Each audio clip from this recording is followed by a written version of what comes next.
এখন আমরা ইন্টেলিজেন্সের কাজগুলো করতেছি, আমাদের গোয়েন্দা টিম কাজ করতেছে। এখানকার পরিস্থিতি কি বা কারা কি হচ্ছে না হচ্ছে আমরা এগুলো এখন দেখতেছি। আমাদের এখন ফুল প্লেজ যে ডেভেলপমেন্টটা এটা আমরা হবে আমাদের নির্বাচনের আগের দিন। আচ্ছা আচ্ছা। আমরা সেজন্য আমরা পুরো ইউনিভার্সিটি যেহেতু একটা ইউনিভার্সিটি আয়তনটা অনেক বড়, অনেক রাস্তাঘাট আছে, অনেক প্রবেশপথ আছে পিছনের সামনে।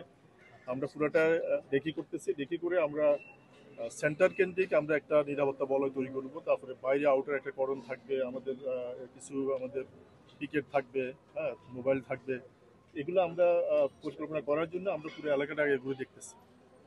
তো আমরা এরপরে আমরা পরিকল্পনা করব, আমরা বিশ্ববিদ্যালয় প্রশাসনের সাথে বসবো, বসে ওনাদের ইয়েটা কি, হ্যাঁ, নির্বাচনকালীন নির্বাচন পরবর্তী গণনা সেটা কোথায় হবে সেই জায়গাগুলো আমরা দেখতেছি, এবং কোন জায়গায় আমাদের কী ধরনের নিরাপত্তা পরিকল্পনা বা নিরাপত্তা ব্যবস্থা রাখতে হবে সেই বিষয়গুলো আমরা ঠিক করতেছি। আমাদের অলমোস্ট 2000-এর উপরে থাকবে, হ্যাঁ, সব মিলে।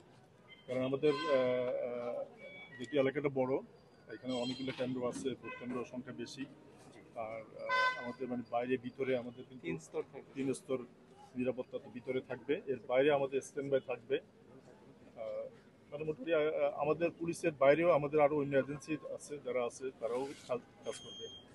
তো আমরা সেটা এখন ইয়ে করার জন্য আমরা এখন বিষয়গুলো আবার দেখতেছি, সরজমিনে দেখে যে কোথায় কী ধরনের আমাদের ডেভেলপমেন্ট লাগবে, কোর্সের চাহিদাটা আমরা ঠিক করতেছি।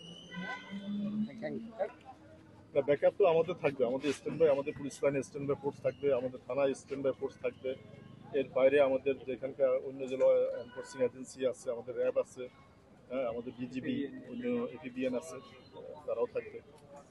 তো সব মিলিয়ে মোটামুটি নিরাপত্তার জন্য যা ব্যবস্থা নেওয়ার আমাদের আমরা সবই নিই।